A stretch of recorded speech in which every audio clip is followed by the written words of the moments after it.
세상 가장 아름다운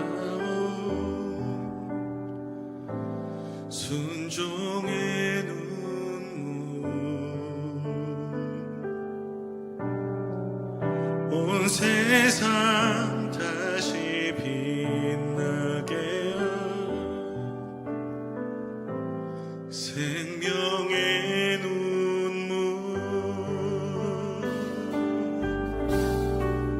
그가 이 땅에 오신 이유 죽어야 살게 되고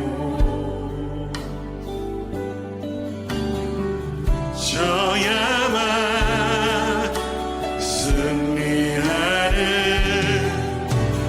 놀랍고 영원한 신비 지으신 그대로 회복시킨 우리의 창조주 그리스도 십자가의 길로 아버지 뜻 이루셨네 그가 이 땅에 오신 이유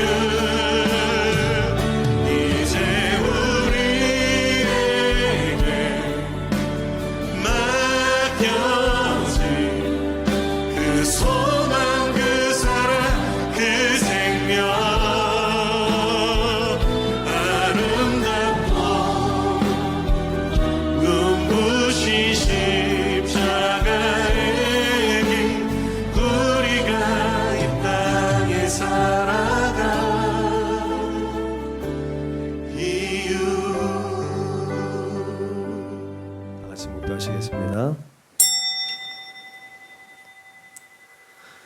보라, 내가 이 성읍을 치료하며 고쳐 낫게 하고 평안과 진실이 풍성함을 그들에게 나타낼 것이며 내가 그들을 내게 범한 그 모든 죄악에서 정하게 하며 그들이 내게 범하며 행한 모든 죄악을 사할 것이라. 아멘. 참 좋으신 하나님 감사합니다. 우리의 삶의 모든 상황과 형편 가운데 평안을 주시고 진실을 풍성하게 하시기 위해서 우리를 또한 낫게 하시고 우리의 모든 죄악들을 용서해 주심을 감사합니다. 주님께서 베풀어 주신 그 은혜와 그 십자가의 도로 말미암아 하나님과 화평의 또한 은혜를 힘입었습니다. 하나님의 은혜를 힘입어서 주님 앞에 예배 올려드릴 때에 오직 하나님께만 집중해서 올려드려지는 귀하고 복된 예배가 될 수 있도록 주님 인도하시고 축복하여 주옵소서. 오늘도 함께하여 주실 줄 믿사옵고 예수님의 이름으로 기도드렸습니다. 아멘. 응답 찬송 부르시겠습니다.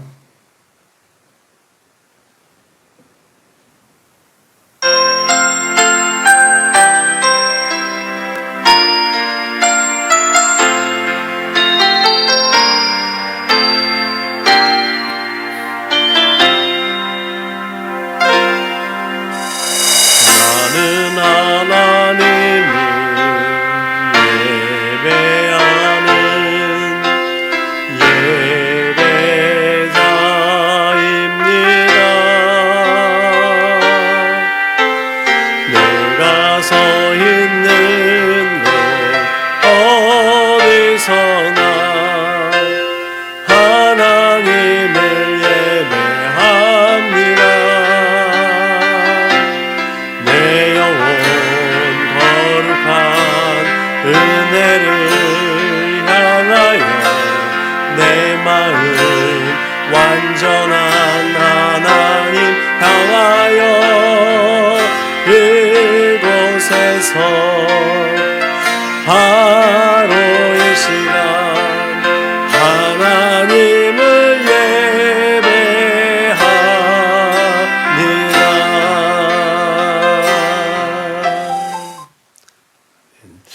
우리 다 같이 주님께서 가르쳐준 기도의 마음을 하나님 앞에 올려드립니다. 그러므로 너희는 이렇게 기도하라.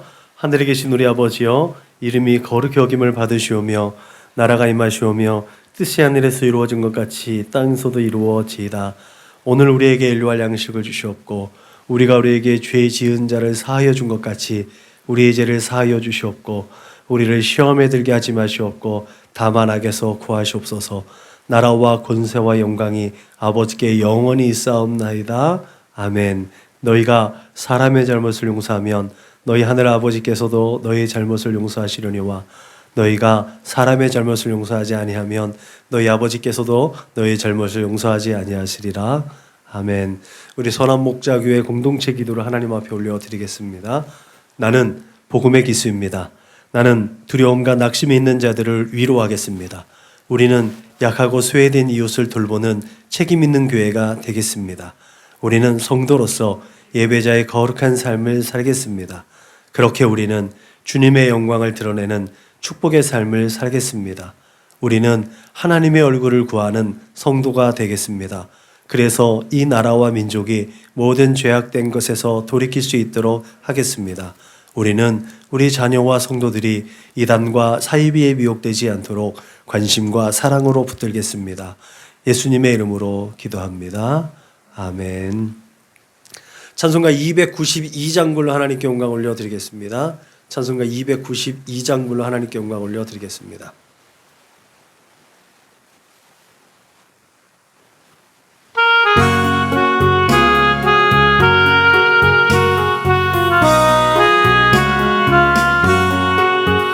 주 없이 살 수 없네 죄인의 구주여 그 귀한 보배 피로 날 구속하소서 구주의 사랑으로 흘리신 보혈이 내 소망 나의 위로 내 영광 냅니다. 주 없이 살 수 없네 나 혼자 못소리 힘없고 부족하며 지혜도 없구나. 내 주는 나의 생명 또 나의 힘이라 주님을 의지하여 지혜를 얻으리. 주 없이 살 수 없네 내 주는 하신다. 내 영의 깊은 간구 마음의 소원은 주밖에 나의 마음 네 알아주리요. 내 마음 위로하사 영원케 하시네.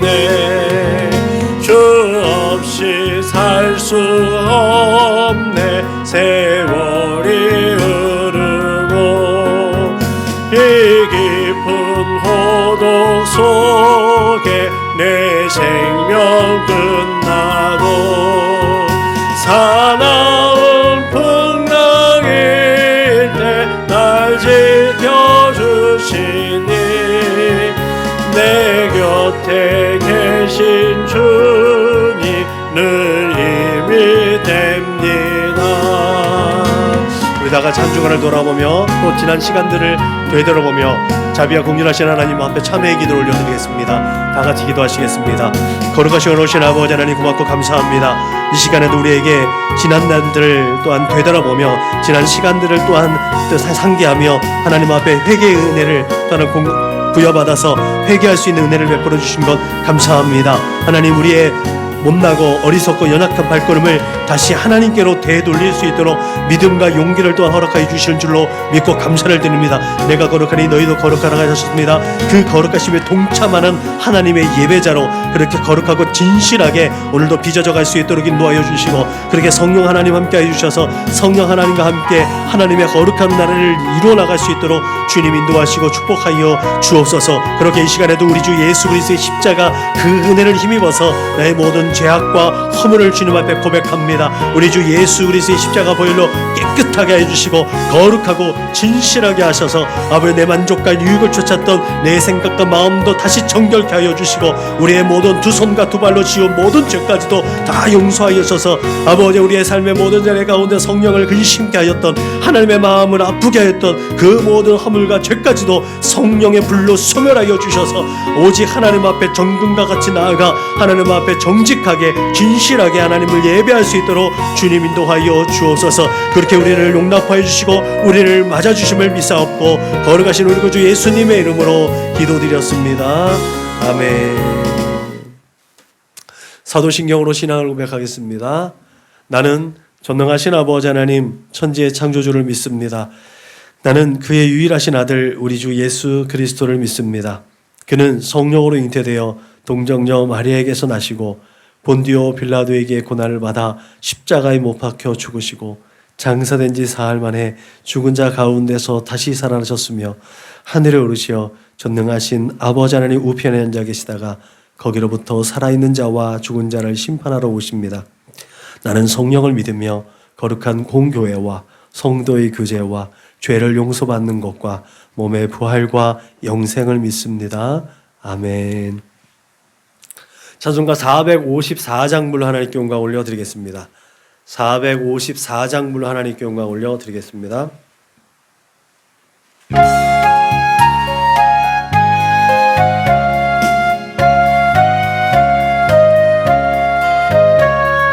주와 같이 되기를 내가 항상 원하니 온유하고 겸손한 주의 마음 주소서.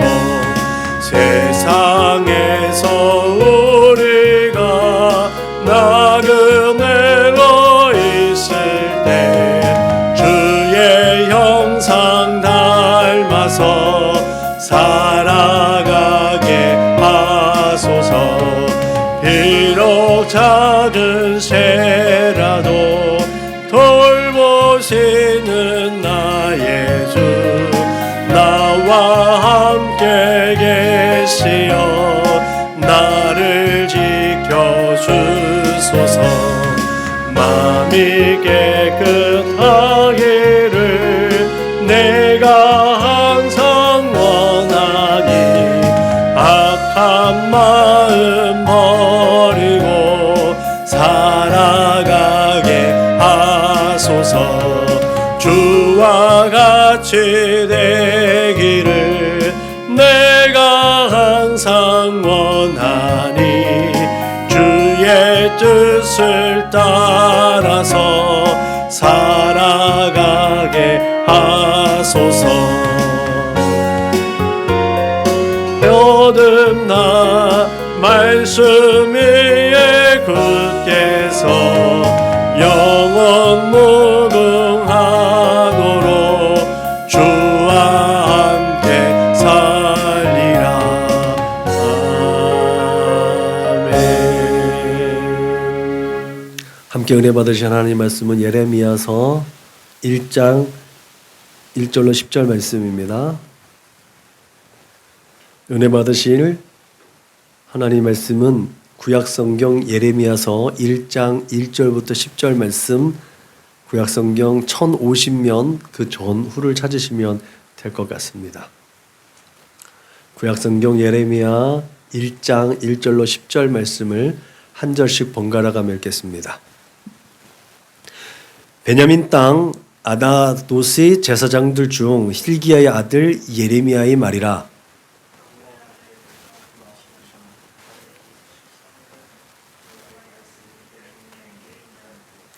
요시야의 아들 유다의 왕 여호야김 시대부터 요시야의 아들 유다의 왕 시디기야의 11년 말까지 곧 5월에 예루살렘에 사로잡혀 가기까지 임하니라.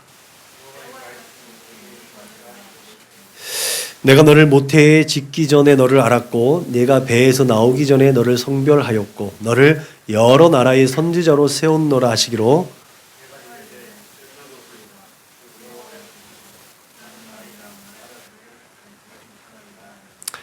여호와께서 내게 이르시되 너는 아이라 말하지 말고 내가 너를 누구에게 보내든지 너는 가며 내가 내게 무엇을 명령하든지 너는 말할지니라.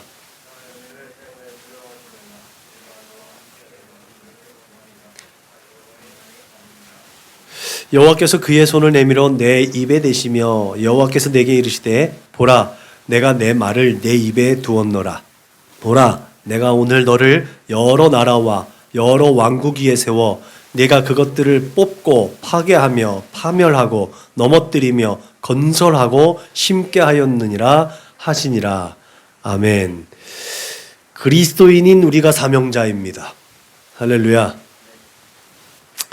2023년 하반기의 시작을 알리면서 주신 은혜에 감사하는 당연하고 앞으로 주실 은혜 또한 기대하며 또 감사하자고 했었습니다. 그리고 그 주일이 지난 한 주간이 지난 지난주에 개인적이고 가정적으로 참으로 유의미한 사건들을 접했습니다. 그리고 우리 교회와 가정과 개인에게 있어서 그 모든 사건들은 터닝 포인트가 되는 줄로 믿으시기 바랍니다. 항상 그래서 다녀오겠습니다 라고 인사하는 것이 이게 당연한 것이 아니구나 라는 것을 또 한번 느꼈던 한 주간이었던 것 같죠. 네. 그 당연한 것 같은 다녀오겠습니다 라는 말, 내일 봬요 라는 말이 정말 안녕 인사, 정말 내일에 대한 소망을 품은 인사말이라는 것을 다시 한번 깨달았던 것 같아요. 아무튼 이미 우리에게 이루어진 이 일들을 통해서 또 하나님께서 우리를 향하신 우리 가족 한 사람 한 사람에 향하신 뜻과 계획들을 묻고 또 깨닫는 소중한 경험과 시간들이 될 수 있기를 주님의 이름으로 축복합니다.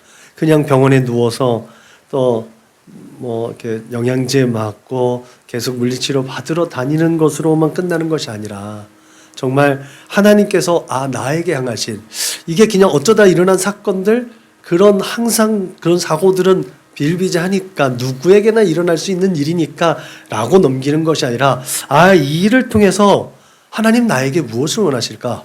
이 일을 통해서 우리 가정에 우리 가족들에게 하나님께서 무엇을 깨닫게 하실까? 우리 교회는 이 일들을 통해서 무엇을 깨닫게 하실까? 라는 것들을 생각해 보면서 하나님의 마음을 알아가는 것, 그게 바로 그리스도인인 우리가 먼저 하나님의 얼굴을 구하고 하나님의 의중을 파악하는 것이 아닌가라는 생각을 하게 됐습니다. 그렇게 저는 지난 새벽에 기도하면서 뭔가 새롭게 부여해 주실 그 선하신 계획들을 먼저 하나님께서 설정하시고 계획하시고 준비하시면서 그 일을 우리에게 맡겨주시기 위해서 먼저 쉼을 허락하여 주시지 않았는가. 그렇게 먼저 우리에게 쉼을 허락하여 주신 하나님의 뜻을 구하면서 감사 기도를 했어요. 작게는 우리 한예원 청년은 여름 사역을 해야 되는데 많이 지쳤단 말이죠. 그래서 한 템포 좀 쉬는 시간을 가져서 다시 여름 사역 때 지치지 않고 힘 있게 달려나갈 수 있는. 또 우리 요한이는 또 앞으로 또 가정을 이루어야 되니까 그 모든 것들을 또 모든 정리 좀 하고 이런저런 것들을 하면서 이 한 주간 동안에 또 앞으로의 또 10년을 설계할 수 있는 것들, 이런 것들을 한번 잘 계획을 세우면 이것들이 그냥 단순하게 사고로 지나가는 것이 아니라 하나의 이렇게 준비하는 기간으로 삼아서 내가 앞으로의 10년을 응축하는 또 에너지를 모으는 그런 기간으로 생각할 수 있는 것 같습니다. 그렇게 우리 모두가 우리의 생각과 마음과 상황과 형편보다 앞서서 일하시고 그 모든 것들을 예배해 주시는 하나님, 그 하나님을 깨닫는 명찰함이 있어야 될 줄로 믿으시길 주님의 이름으로 축복합니다. 오늘 본문을 묵상하면서 누가 하나님의 일꾼인가 라는 물음 앞에 서봤어요. 그래서 결론을 내린 게 그리스도인은 모두가 다 사명자다. 그래서 그리스도인이라면 우리가 사명자다. 그래서 그리스도인인 우리가 사명자인 줄로 믿으시길 주님의 이름으로 축복합니다. 나는 하나님의 일을 하고 있는 사람인가? 내가 하나님 일을 하고 있는 사람인가라는 물음 앞에 여러분들은 어떻게 대답하겠습니까? 내가 숨 쉬면서 하나님의 영광을 드러내고 내가 내 입술로 하나님을 증거하지 않아도 나의 삶의 그런 선한 영향력으로 하나님의 그런 영광을 드러내고 있다면 우리는 지금 하나님의 일을 감당하고 있음을 믿으시기 바랍니다. 그런 물음 앞에서 그리고 내가 진짜 하나님의 일꾼인가? 나는 사람들에게 좋게 보이려고 그렇게 행동하고 있는 건 아닌가? 내 유익을 위해서, 내 삶의 자리 안정을 위해서 그렇게 살고 있는 것은 아닌가? 라는 것들을 또 한번 그 물음 앞에 세봐야 되죠. 나의 이 행동과 나의 모든 이 말과 행동과 생각과 마음을 통해서 하나님이 저들에게 전해주고 있는가? 예수 그리스도가 저들에게 전해주고 있는가? 라는 것들을 낯스러운 진단을 해봐야 된다는 거예요. 저 사람들이 사람 착하네. 참 선하네. 야, 버버씨도 살겠네. 라고 말을 듣는 건 그 다음이고 나 스스로의 진단을 통해서 나는 정말 하나님의 영광을 드러내는 존재로 살아가고 있는가? 어떤 크게 이름을 빛내고 재산이 많아서 누군가에게 펑펑 쓰고 섬겨주고 봉사하고 이 일들 떠나서 개인적으로 하나님과 나와의 이 단독적인 1대1의 관계 속에서 나는 하나님의 얼굴에 미소 짓게 할 만한 그런 삶을 살아가고 있는가? 그래서 내가 참 하나님의 진짜 일꾼인가? 라는 물음 앞에 서야 되지 않겠습니까? 그런 이런저런 생각들을 하면서 예레미야의 입장을 생각해 봤어요. 그리고 저와 예레미야를 비교해 봤습니다. 나는 예레미야처럼 그렇게 냉정할 수 있었을까?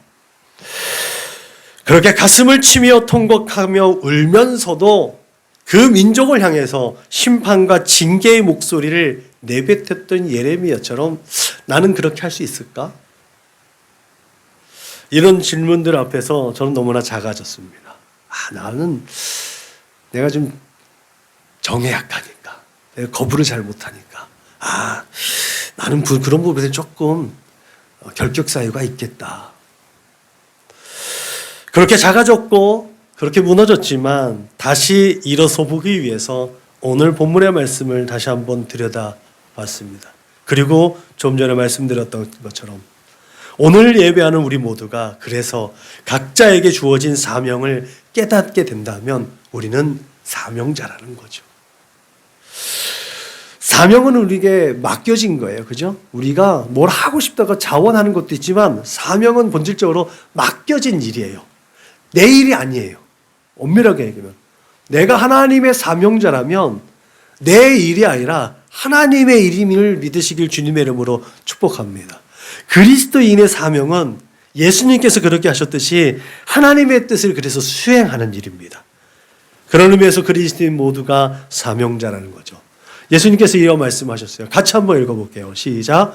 그러므로 너희는 가서 모든 민족을 제자로 삼아 아버지와 아들과 성령의 이름으로 세례를 베풀고 내가 너희에게 분부한 모든 것을 가르쳐 지키게 하라.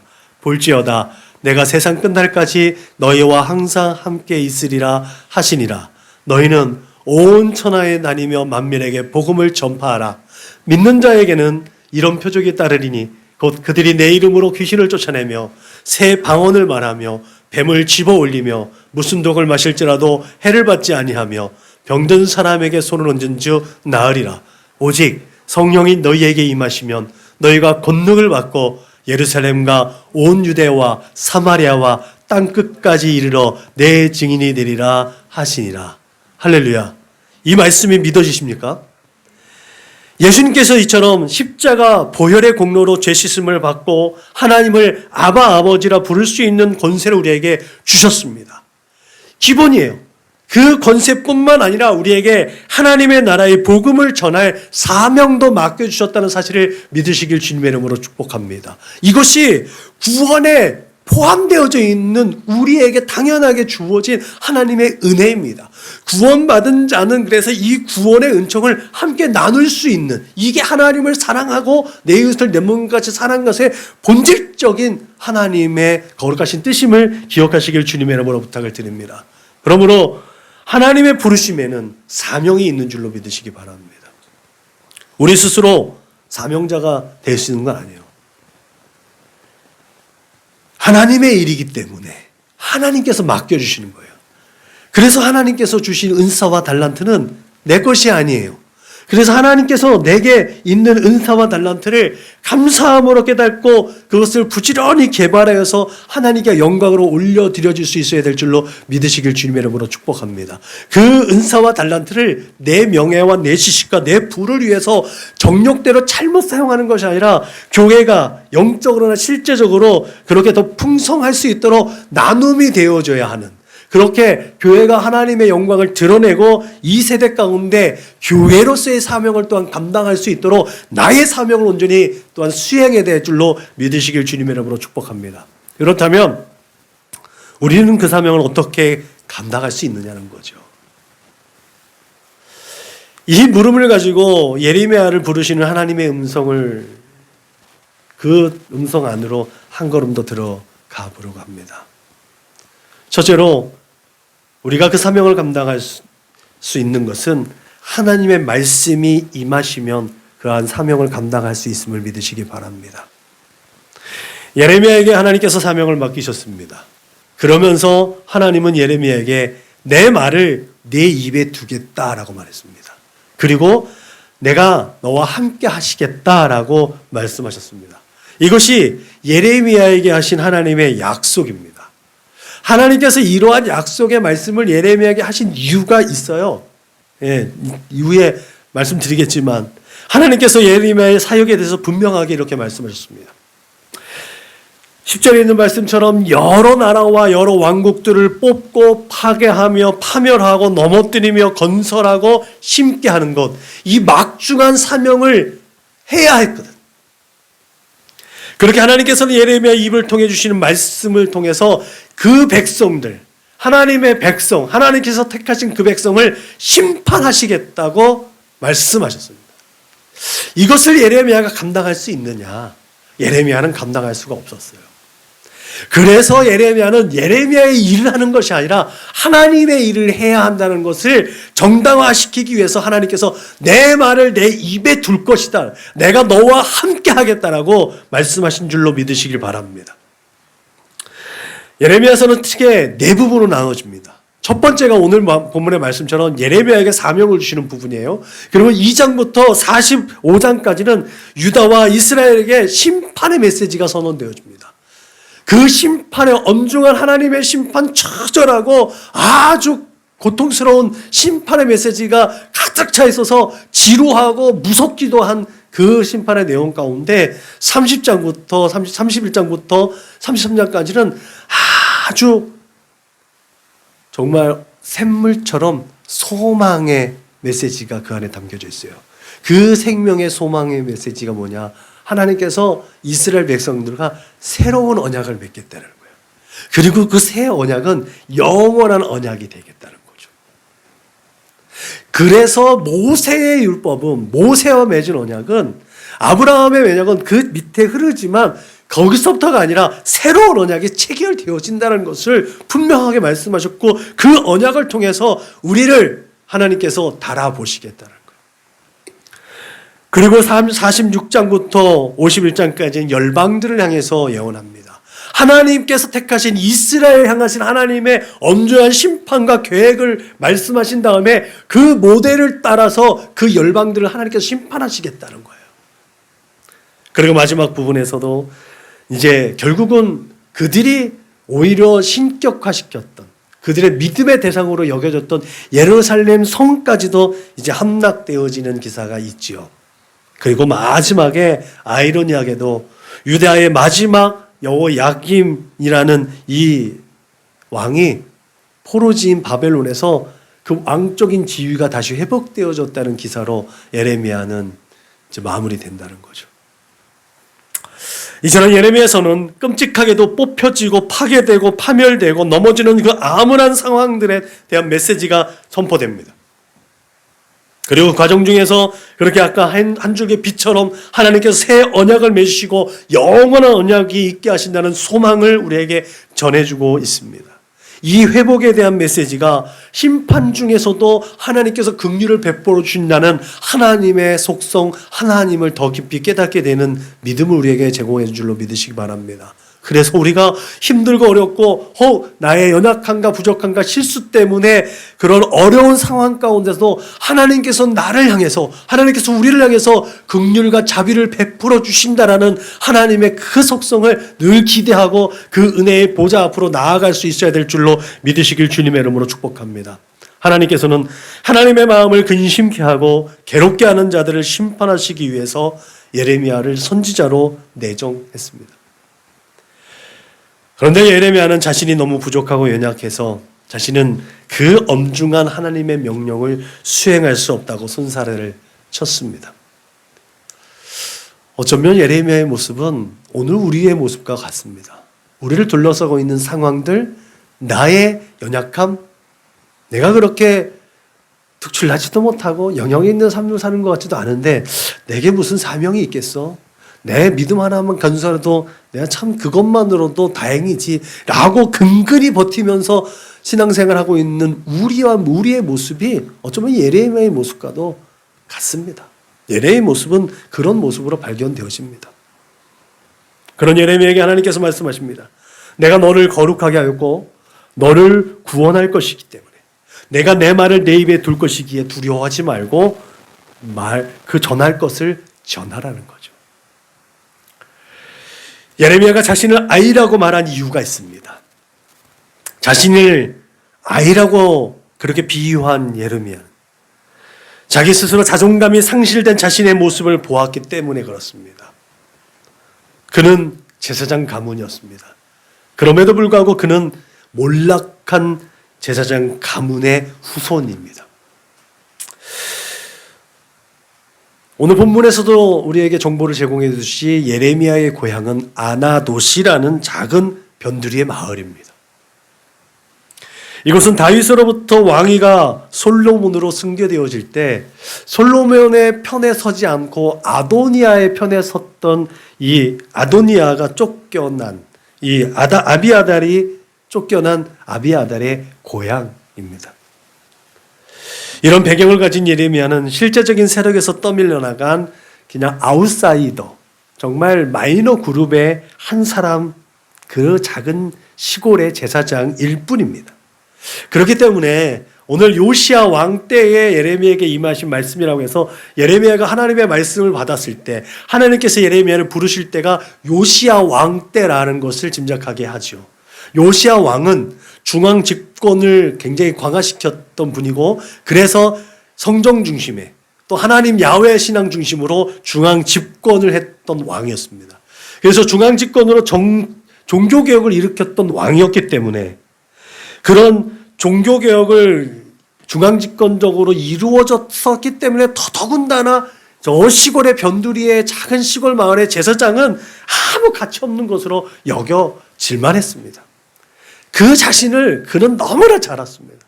너무나 현실적이었고 너무나 상황을 이성적이고 실제적인 자기 자신을 진단한 거예요.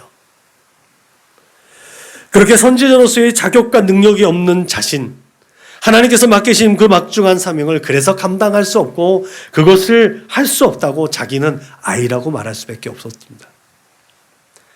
실제로 그런 배경 때문에 기득권을 가진 사람들은 예레미야의 선포를 아주 냉소적으로 받아들였고 아주 무가치한 것으로 받아들였습니다. 성경에서 보면은 예레미야가 예루살렘 한복판에서 하나님의 말씀을 전하는데 큰 누구도 귀담아 듣지를 않아요. 그렇게 예레미야의 하나님의 말씀인데 예레미야가 말하고 있는 것을 아주 무가치하다고 폄하하고 조롱하고 멸시하고 또 거짓 선지자들은 예레미야를 때리기도 하죠.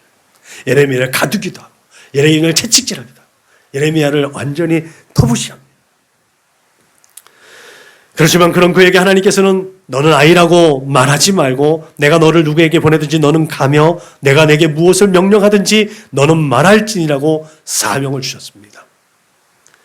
그래서 예레미야는 사랑하는 조국의 패망과 동족의 절규와 고통을 피부로 체험하면서도 눈물로 기도하며 그것을 말할 수밖에 없었습니다. 내 마음대로 할 수 있는 게 아니에요. 그래서 사명은 내 마음대로 하는 게 아니에요.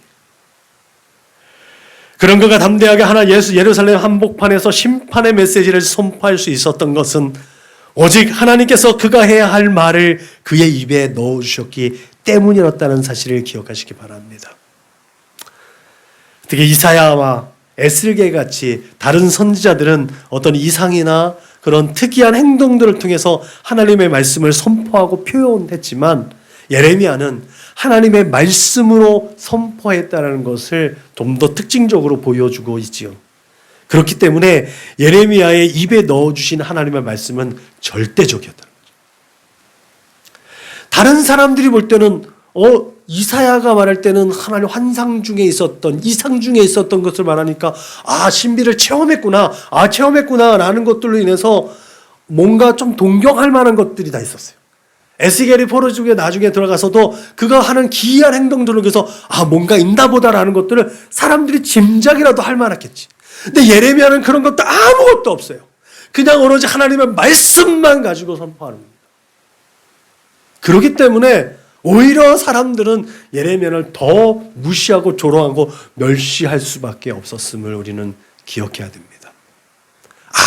아무것도 보이지 않고 아무것도 만질 수 없고 아무것도 체험할 수 않아도 하나님의 말씀을 그대로 수용하고 받아들이고 믿는 믿음이 우리에게 있어야 되는 이유가 여기 있는 줄로 믿으시길 바랍니다. 하나님의 말씀을 묵상하고 하나님의 말씀을 그 안에서 계속해서 나한테 적용시켜서 내가 그 하나님의 말씀이 내 삶의 길에 빛이 되어지고 내 발에 등불이 되어져서 어두운 길로 떠나지 않도록 힘써야 되는 이유가 여기 있는 줄로 믿으시길 주님으로 축복합니다. 어떤 이적과 표적 이런 것들을 기대하지 마시고 매일 하나님의 말씀 가운데서 나를 계속해서 두드려 주시는 하나님의 은혜를 경험할 수 있기를 주님의 이름으로 축복합니다.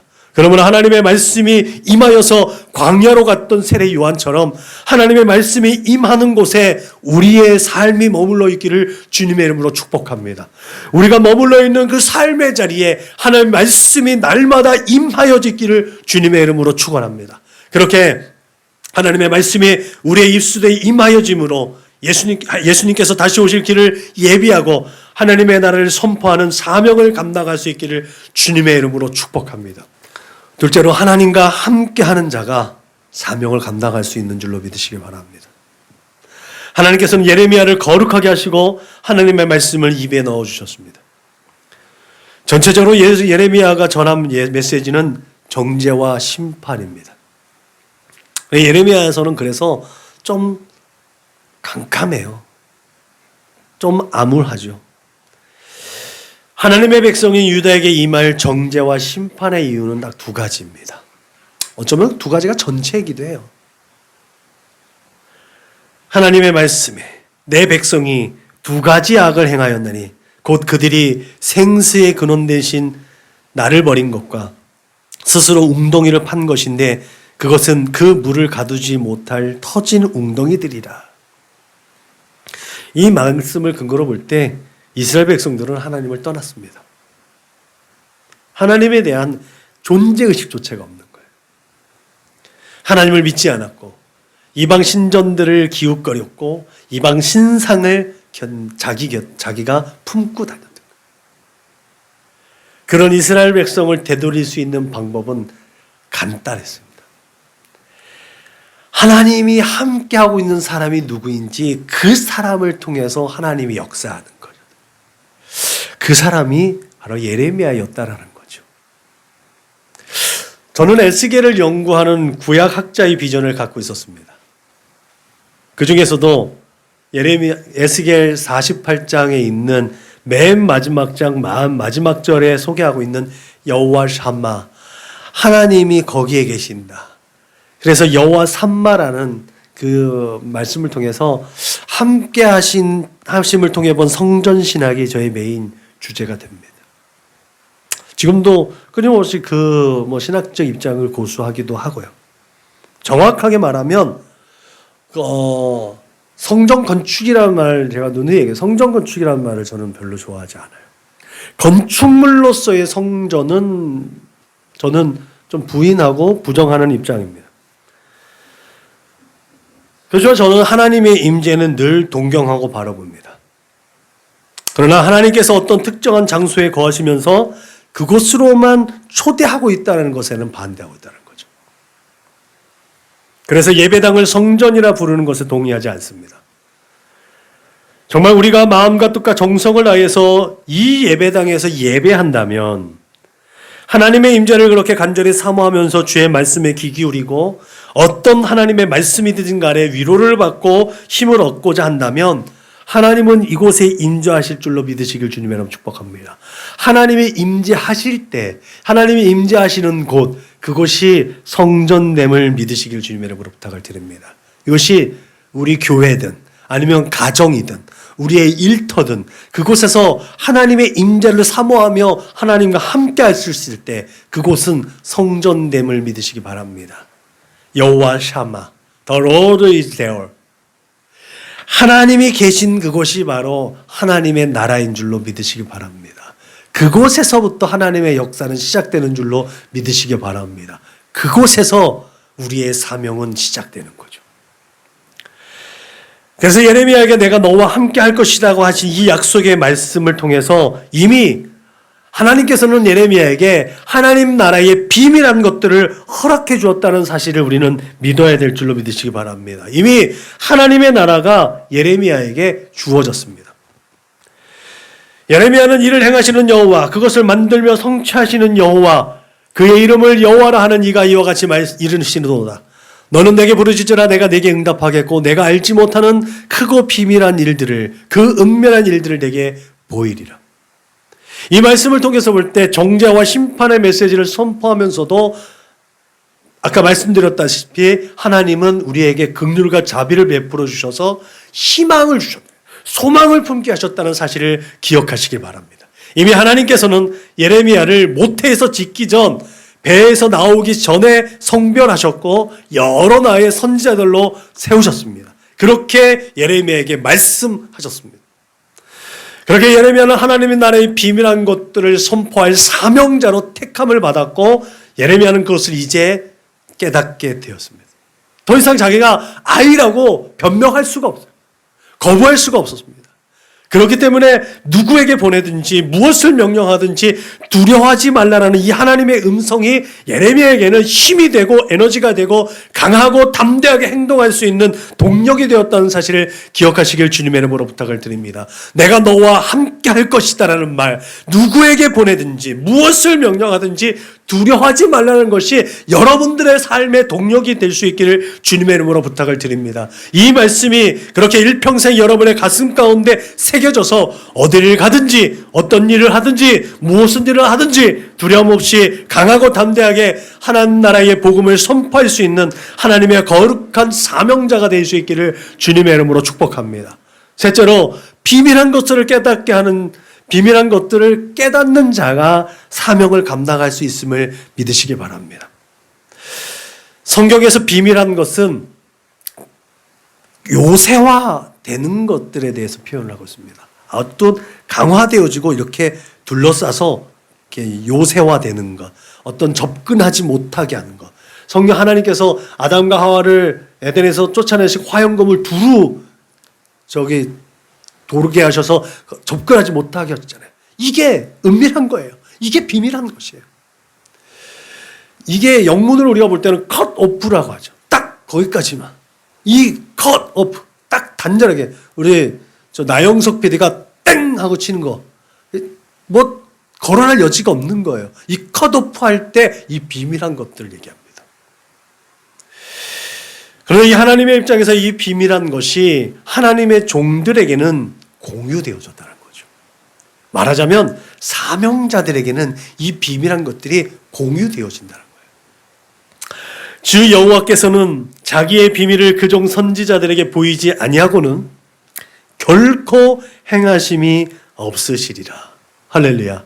이 말씀이 사명을 받은 자에게는 그 비밀한 것들의 열쇠가 풀려지고 정말 우리에게 공급되어졌다는 것, 그걸 우리가 믿어야 될 줄로 믿으시기 바랍니다. 하나님께서는 기름 부어 사용하신 하나님의 종들에게 그 비밀한 것들을 드러내셔서 그 비밀한 것들을 선언하게 하시고 선포되어진 말씀으로 말미암아 그 백성이 돌아올 수 있도록 그 길을 열어주셨음을 믿으시기 바랍니다. 그래서 예수님은 천국의 비밀을 아는 것이 너희에게는 허락되었으나 그들에게는 아니 되었다라고 말씀하셨습니다. 그리고 바울 또한 사람이 마땅히 우리를 그리스도의 일꾼이요 하나님의 비밀을 맡은 자로 여기라고 교훈했는데, 이 말씀을 통해서 볼 때 이 은밀한 것, 이 비밀한 것들은 결국 하나님의 지혜라는 것들을 깨닫게 됩니다. 우리가 무슨 수로 하나님의 비밀한 것들을 알 수 있고, 하나님이 비밀이 했던 것, 은밀하게 감춰진 것을 우리가 특별하게 사명을 맞았다고 해서 그걸 어떻게 깨닫게 되었느냐는 거죠. 우리가 하나님 앞에 그 사명을 감당하기 위해서 하나님 내게 지혜를 더해 주시고 명철함을 더해 주시고 하나님의 거룩한 뜻을 깨닫게 해 주시옵소서 라고 할 때 하나님께서 지혜와 명철을 공급하여 주셔서 그 비밀한 것들을 밝히 보여주신 줄로 믿으시길 주님의 이름으로 축복합니다. 그 비밀한 것들을 밝혀주는 이유가 이 세대 가운데 마지막 날에 주님을 영접할 때 우리 바울은 이렇게 표현하고 있어요. 우리가 다 잠잘 것이 아니요 마지막 나팔의 순식간에 호련히 다 변화될 것이라고 증언하고 있습니다. 그때는 그 모든 것들이 다 보여진다는 거예요. 감춰지는 이유가 있다는 거죠. 완악하고 교만하고 부끄러운 것들을 모르는 그들에게는 이 비밀한 것들이 허용되지 못한 거예요. 그러므로 우리 주 예수께서 이 비밀한 것들을 제자들과 우리 주 예수를 구주로 고백하는 이들에게 허락해 줬다는 이 사실은, 이 비밀한 것들이 이제 점점 드러날 때가 가까이 왔다는 사실을 기억하시길 바랍니다. 말세 지말에 다른 표현이 이것 아니겠습니까? 하나님께서 감춰줬던 것들을 우리에게 밝히 보여주실 때가 다 되었다. 할렐루야. 예수님께서 내가 하나님의 성령을 힘입어서 귀신을 쫓아내는 것이며 하나님의 나라가 이미 너희에게 임하여졌다라고 말씀하셨는데, 이 말씀이 믿어지십니까? 여러분들이 성령을 힘입어서 귀신을 쫓아낼 수 있는 능력을 공급받았음을 믿으시길 주님의 이름으로 축복합니다. 여러분들이 간절히 사모하고 기도하면서 예수의 이름으로 병든 자에게 손을 얹으면 병을 낫는 역사가 일어난 줄로 믿으시길 주님의 이름으로 부탁을 드립니다. 2000년 전에 성경의 기록뿐만 아니라 우리의 삶의 자리에서도 그러한 예수의 삶이 재현됨을 믿으시길 주님의 이름으로 축복합니다. 오직 성령이 너희에게 임하시면 너희가 권능을 받고 예루살렘과 온 유대와 사마리아 땅끝까지 이르러 내 증인이 되라는 이 말씀이 여러분들의 믿음으로 날마다 여러분들의 삶의 가운데서 적용되어지고 체험되어지고 경험되어질 수 있기를 주님의 이름으로 축복합니다. 하나님의 나라, 우리 주 예수님께서 다시 오실 그날이 가까이 왔음을 믿으시고 이 세대 가운데 선포할 수 있기를 주님의 이름으로 축복합니다. 성령이 아니하시고는 누구든지 예수를 주시라고 말할 수가 없습니다. 우리가 예수를 말할 때 우리 안에는 성령께서 내주하고 계심을 믿으시기 바랍니다. 그렇기 때문에 내가 성령이 인도하시는 삶, 성령께서 내주하셔서 이 세대 가운데 하나님의 능력과 권세로 살아가고 있다는 것이, 그것이 증명되어지는 거예요. 그러므로 이 시간 우리 주 예수 그리스도의 십자가의 은혜와 사랑으로 예배하는 저와 여러분들의 모든 심령에 성령 하나님의 내주신 은혜와 역사가 있기를 주님의 이름으로 축복합니다. 믿어지는 역사가 있어야 될 줄로 믿으시기 바랍니다.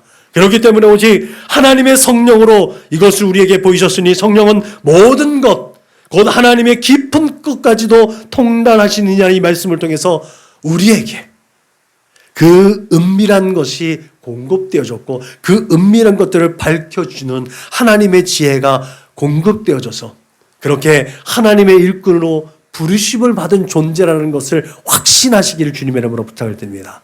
나는 아이입니다. 나는 못해요가 아니라 할 수 있다, 하면 된다, 해보자, 이것이 그냥 허언이 아니라 그냥 다짐이 아니라 의지가 아니라 내게 공급하신 하나님의 능력으로 그 모든 것들을 다 감당할 수 있음을 믿으시길 주님의 이름으로 축복합니다. 예레미야는 이 귀하고 복된 비밀을 깨달았던 거예요. 그렇기 때문에 더 이상 아이라고 말할 수 없었습니다.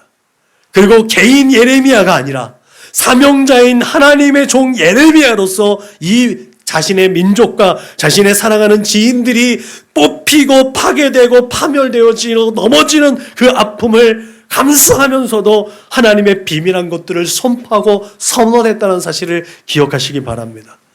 그러면 우리가 하나님의 비밀한 것들을 맡은 자로서 이를 행하시는 여호와, 그것을 만들며 성취하시는 여호와, 그의 이름을 여호와라 하시는 이가 이와 같이 이르시도다. 너는 내게 부르시지라. 내가 내게 응답하겠고 내가 알지 못하는 그거 은밀한 일을 내게 보이리라는 이 말씀이 가슴 뜨겁게 울리는 삶이 되게 하여 주셔서 어디를 가든지 컷오프 되어졌던 그들이 다시 하나님께로 되돌아올 수 있는 그런 영향력 있는 삶을 살아내는, 그렇게 하나님의 은혜, 십자가의 은혜와 사랑을 선포하고 증거하는 증인의 삶을 살아낼 수 있기를 주님의 이름으로 축복합니다. 결론적으로 하나님께서는 큰 일을 이루십니다. 그러나 예레미야를 통해서 볼 때 하나님의 뜻을 쫓는 일꾼들을 통해 일하신다는 것을 분명히 알 수 있죠. 하나님께서는 여러 나라, 여러 왕국 위에 예레미야를 세우셔서 그들의 죄와 악한 것들을 뽑고 파괴하고 파멸하고 넘어뜨릴 것들을 선언하게 하셨습니다. 또한 다시 건설하고 심게하는 큰 일을 이루게 하셨습니다. 이 정도면 예레미야가 엄청나게 영광을 받아야 되는 사람 아니겠습니까? 예레미야는 그렇게 하나님의 일을 능력 있게 해놓고 나중에 구덩이에 갇히잖아요. 그리고 애굽으로 또 붙잡혀 가요. 볼모로 잡혀가요. 그리고 참 영광스럽지 못해. 그게 하늘나라에서는 영광스럽지만 인간적으로 볼 때는 너무나 안타깝게 죽죠. 그럼에도 불구하고 이 모든 것들이 하나님의 거룩하신 뜻을 위한 일들이라면 예레미야처럼 우리도, 세례 요한처럼 우리도 그냥 광야에 외치는 소리처럼 그냥 흔적도 없이 사라져가고 오직 하나님의 영광만을 드러낼 수 있는 우리들의 삶이 되어야 될 줄로 믿으시길 주님의 이름으로 축복합니다. 무슨 일이든지 새로운 일을 하는 것보다 다시 하는 일이 어렵습니다. 우리가 흔히 가끔 얘기하는 거죠. 리모델링이나 리빌딩은 새로 건축하는 것보다 어렵습니다. 예레미야를 통해서 그 복잡한 그 어려운 리빌딩을 하나님은 계획하셨습니다. 그 리빌딩 사업을 추진할 하나님의 뜻은 분명했습니다. 그것은 하나님 말씀처럼 너희를 향한 나의 계약은, 내 생각은 내가 안 하니 평안이요 재앙이 아니니라. 너희에게 희망과 미래를 주는 것이라고 분명히 말씀해 주셨듯이 하나님의 궁극적인 목적은 심판이 목적이 아니라 그 심판을 통해서 온전하게 회복되어지는 거예요. 이 하나님의 섭리는 출애굽의 역사하고 똑같아요. 다 쓸어버리고 새롭게 할 수도 있는데 그렇게 하지 않아요. 순간순간마다 우리가 본 사사기의 역사를 통해서 보고 계속 보면 그냥 저 속썩이는 인간들 다 쓸어버리고 노아 때처럼 싹 쓸어버리고 다시 그냥 시작하면 얼마나 좋아. 근데 하나님은 그 아픈 마음, 그 고통스러운 마음, 슬픈 마음, 괴로운 마음들을 부여잡고 다시 회복의 역사를 우리의 삶을 다시 계획하시고 이끌어 가주셨다는 사실을 기억하시기 바랍니다. 그렇게 하나님은 하나님의 백성으로 하여금 하나님을 예배할 수 있도록 자원하여서 자발적으로 하나님을 예배할 수 있도록 우리를 이끌어 주심을 믿으시기 바랍니다. 그러므로 하나님의 사람들을 회복하시기 위한 거룩한 동역의 사명이 우리에게 있음을 믿으시기 바랍니다. 하나님께서는 그 사명을 온전히 감당하시도록 은혜와 진리로 우리를 충만하게 하시고 예레미야에게 약속하신 것처럼 사명자에게 함께 하시고 능력과 지혜와 권세를 공급하심으로 그 사명을 온전히 감당할 수 있게 하심을 믿으시기 바랍니다. 그렇기 때문에 이 세상을 살면서 두려워하지 않을 수 있고 낙심하거나 절망하지 않을 수 있음을 믿으시길 주님의 이름으로 부탁을 드립니다. 낙심할 시간에, 절망할 시간에, 두려워할 시간에 하나님의 얼굴을 구할 수 있는 지혜가, 그런 믿음이, 그런 용기가 여러분들에게 있기를 주님의 이름으로 축복합니다. 우리의 연약함과 부족함 때문에 고민하고 갈등하지 않기를 주님의 이름으로 축복합니다. 오직 하나님의 뜻만이 세워집니다. 그러므로 사명자인 저와 여러분이 하나님의 예배자가 되고 내 이웃을 예배자로 초청하는 그 귀한 사명이 비전이 될 수 있기를 주님의 이름으로 축원합니다. 이것이 우리를 구원하신 하나님의 뜻이고 우리에게 주신 하나님의 사명인 줄로 믿으시길 주님의 이름으로 축복합니다. 파송 찬송 부르시겠습니다.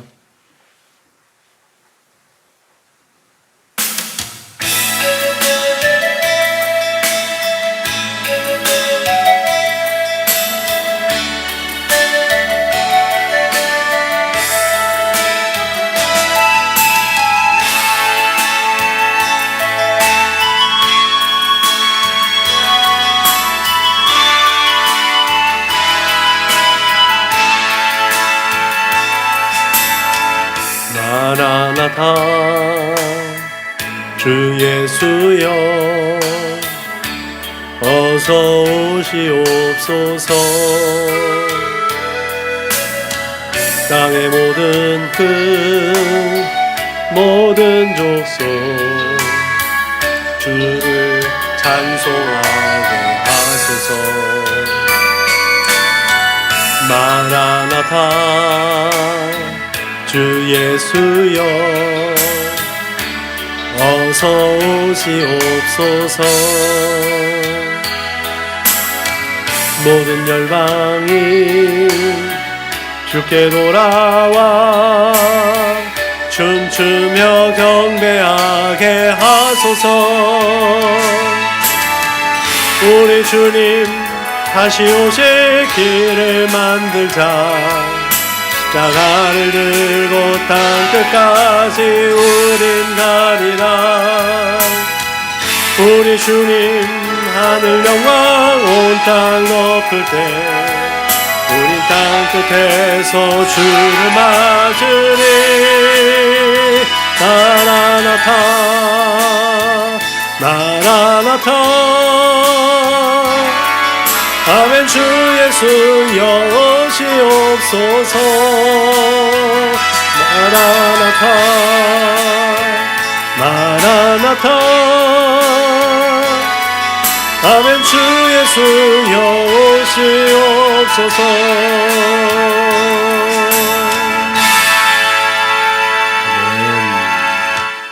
같이 구호를 제차합니다. 시작. 예수를 말하고 예수를 말하게 하는 건강한 교회가 됩시다. 아멘. 이제는 길이요 진리요 생명 되시는 우리 구주 예수 그리스도의 은혜와 아버지 하나님의 그 크고 넓고 깊고 영원하신 사랑과 보혜사 성령님의 내주하시고 교통하시고 역사하심이 이제 우리에게 심판과 저주와 슬픔과 아픔이 아니라 우리를 늘 회복하게 하시고 늘 기쁨과 감사와 평안으로 이끄시는 하나님의 섭리 가운데 늘 우리의 삶의 자리 가운데 당하는 모든 상황과 형편들 가운데 은혜의 보좌 앞으로 나의 발걸음이 향하여 지겠노라고. 그렇게 하나님의 거룩한 사명을 부여받은 자로 이 세대 가운데 예수를 증언하고 이 세대 가운데 하나님의 영광을 선포하고 또한 영광을 드러내겠다고 다짐하고 고백하고 결단하는 우리 사랑하는 믿음의 거룩한 권속들 조숙인 머리 위에 저들의 가정과 직장과 사업장 위에 저들의 꿈과 소원과 비전과 학업 위에 저들과 관계하는 모든 사람들 머리 위에 지금으로부터 영원토록 충만하옵기를 축원하옵나이다. 아멘. 이 세상 가장 아름다운 순종의 눈물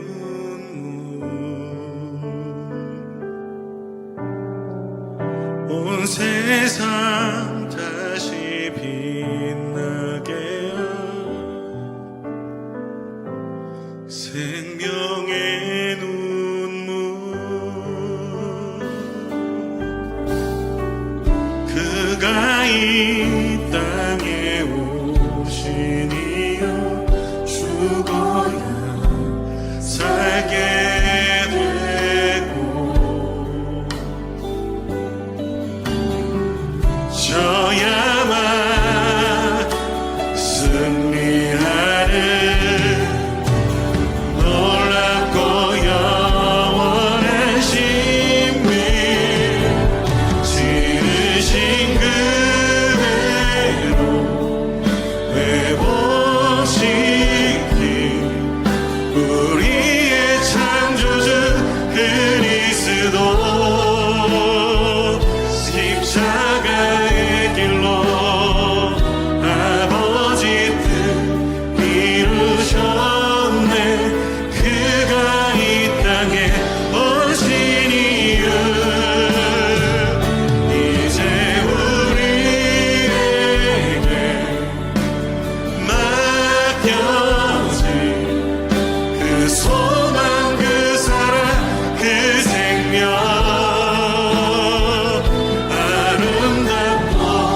땅에 그가 이 땅에 오신 이유 죽어야